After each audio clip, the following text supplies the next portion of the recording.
नमस्कार दोस्तों, स्वागत है आपका मेरी एक नई वीडियो में जहां हम ट्रू क्राइम के डार्केस्ट कॉर्नर एक्सप्लोर करते हैं। आज का जो केस है वो सामने आता है अरुणाचल प्रदेश की जो ईटानगर डिस्ट्रिक्ट है और राजधानी भी है अरुणाचल प्रदेश की। वहीं की एक जगह है चिंपू। तो चिंपू से ये सामने निकल कर आता है केस और वहाँ पर मतलब एक घर में जो एक औरत है, लगभग उसकी अगर एज की बात करें तो वो है 55 से 60 साल।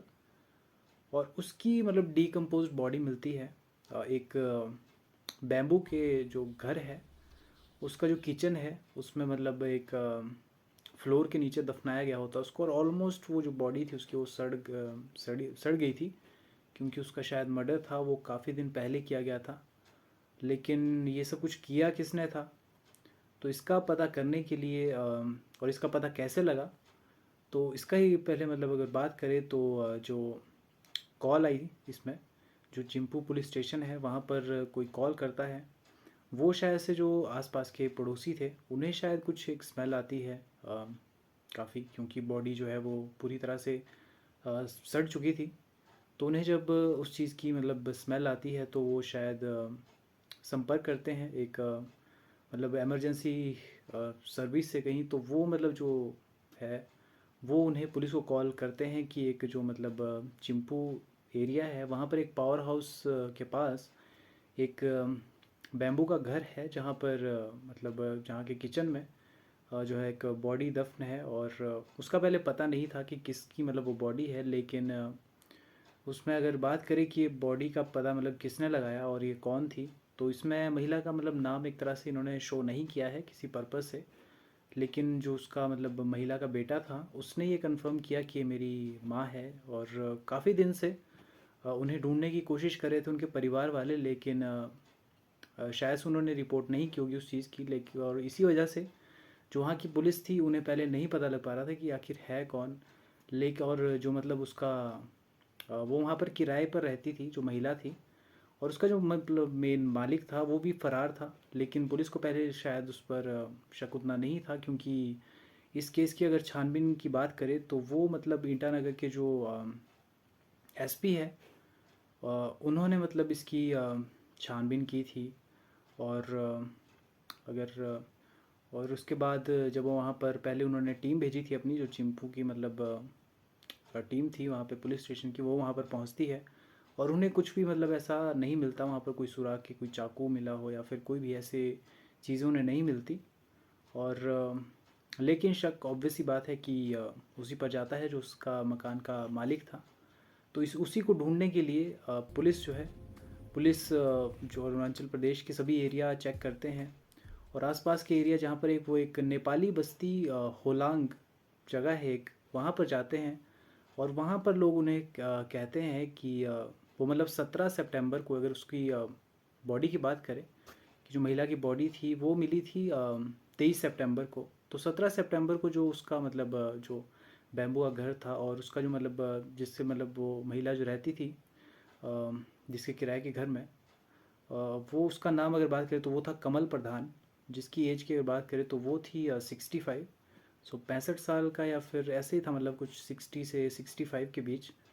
तो यही उसकी एज थी। और मतलब जब वहाँ पर जो जब वो नेपाली बस्ती जाते हैं वहाँ पर वो होलांग में पूछते हैं तो वो कहते हैं कि 17 तारीख को वो वहाँ पर आया था, क्योंकि शायद उसका घर जो था उसका घर आसाम में था। तो शायद वो वहाँ गया था, लेकिन उससे पहले वो नेपाली बस्ती भी उसके मतलब जहाँ जहाँ वो जाता था तो वहाँ पर उन्होंने पता किया। तो उसके बाद वहाँ पर लोग बोलते हैं कि वो एक तंग्या करके एक जगह है शायद वहीं पर आसाम में है कि आसाम में है शायद। तो वहाँ पर भी वो मतलब देखते हैं, क्योंकि दूसरे स्टेट आ जाता है एक तरह से। लेकिन वहाँ की जो पुलिस थी, दो पुलिस स्टेशन थे शायद से, गिंगिया और बालियांग जो है पुलिस स्टेशन, जो विश्वनाथ डिस्ट्रिक्ट है आसाम की, वहाँ पर वो भी मतलब उनके साथ हेल्प करते हैं। जो मतलब उसके बाद क्योंकि वो टीम बन गई थी और उसके मतलब जो एसपी थे वो मतलब उसको लीड कर रहे थे, एसपी कैंगो दिर्ची। और वो मतलब उसको लीड कर रहे थे अपनी टीम को। और उसके साथ थे जो मतलब जो चिंपू जो पुलिस स्टेशन है उसके जो उस समय पुलिस ऑफिसर थे, मतलब ऑफिसर इन चार्ज। और वो थे नीरज निशांत। और उसमें फिर एक सब इंस्पेक्टर थे जिनका नाम टेट निगम है। और दो शायद से और भी थे जो मतलब कांस्टेबल थे, और एक शायद और भी था कोई। तो ये 5 या 6 लोगों की मतलब उसमें टीम बनती है, और वो उसे ढूंढते हैं काफ़ी जगह पर। और बॉर्डर एरियाज़ भी चेक किए जाते हैं, जो असम के और अरुणाचल प्रदेश के जो बॉर्डर एरिया पर जो विलेजेस थे वो भी चेक किए जाते हैं, लेकिन वो वहाँ नहीं मिलता। तो इसी वजह से उन्हें असम जाना पड़ता है, और दूसरी जो स्टेट की पुलिस है उनकी सहायता लेनी पड़ती है। और तब मिलकर जो है वो जो है 6 अक्टूबर को उसका पता लगाते हैं, कमल प्रधान का।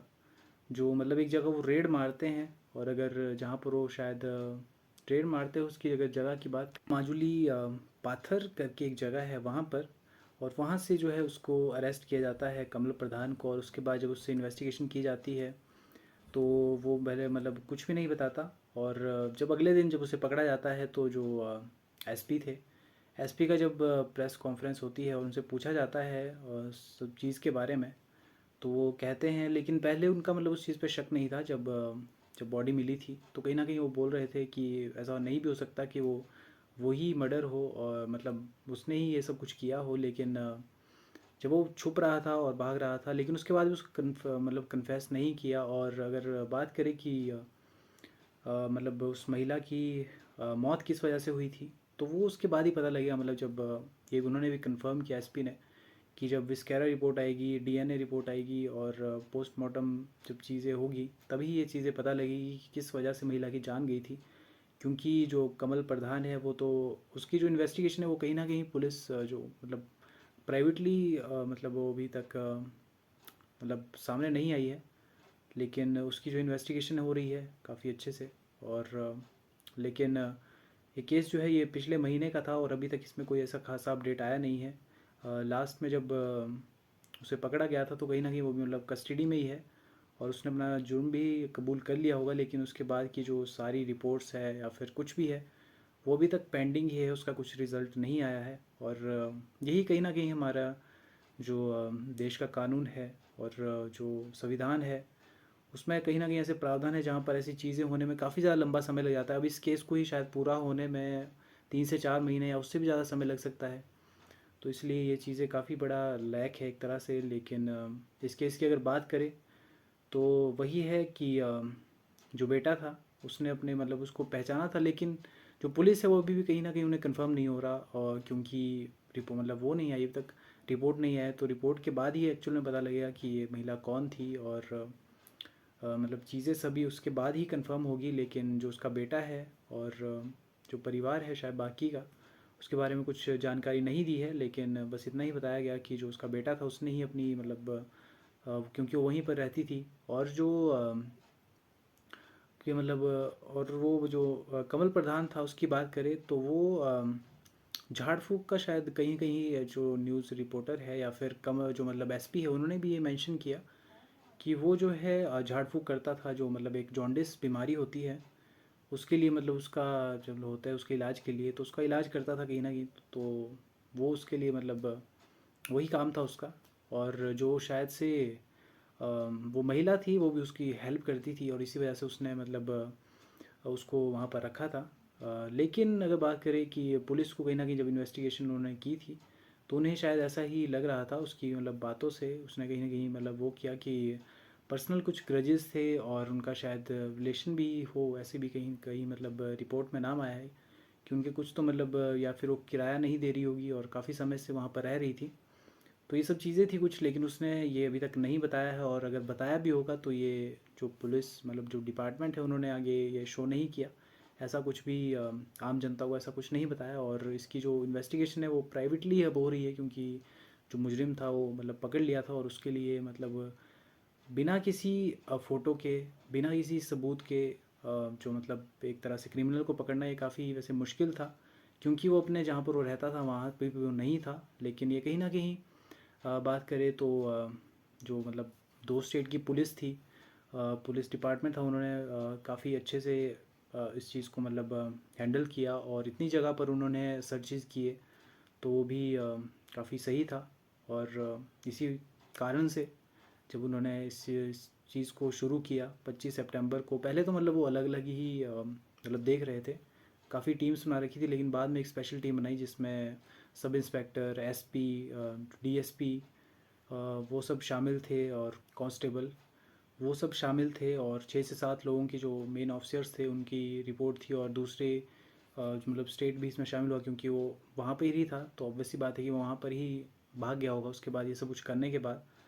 तो इसीलिए उस पर ही काफ़ी अच्छी तरह से जो चीज़ें हुई, और इसका इसका जो मुजरिम है वो काफ़ी अच्छे से पकड़ा गया काफ़ी जल्दी। और ऐसे केसेस जो होते हैं जाहिर तौर पर काफ़ी मतलब उसमें कहीं ना कहीं मिस्ट्री ही रह जाती है, क्योंकि उस चीज़ का पता नहीं लगता काफ़ी लंबे समय तक। अब इसमें भी वो मतलब कुछ ऐसा अगर बताया भी होगा उसने, तब भी उसमें इस केस पर जो है एक तरह से विराम लग गया है, क्योंकि और भी कई ऐसे केसेस आते हैं जिसमें लोगों का ध्यान उस तरफ ज़्यादा चला जाता है, और ऐसे केसेस कहीं ना कहीं पीछे छूट जाते हैं। लेकिन जाहिर सी बात है कि उस पर भी ध्यान दिया जाना चाहिए। उसमें हो सकता है कि काफ़ी कारण हो सकते हैं कि किस वजह से जो है कमल प्रधान ने उसे मारा हो, क्या होता पीछे से चाकू से हमला किया हो, लेकिन वहाँ पर कुछ ऐसी चीज़ें नहीं मिली थी। लेकिन बॉडी की अगर बात करें तो वो शायद से 13 से 15 दिन हो गए थे उसको, क्योंकि वो डीकम्पोज हो गई थी ऑलमोस्ट।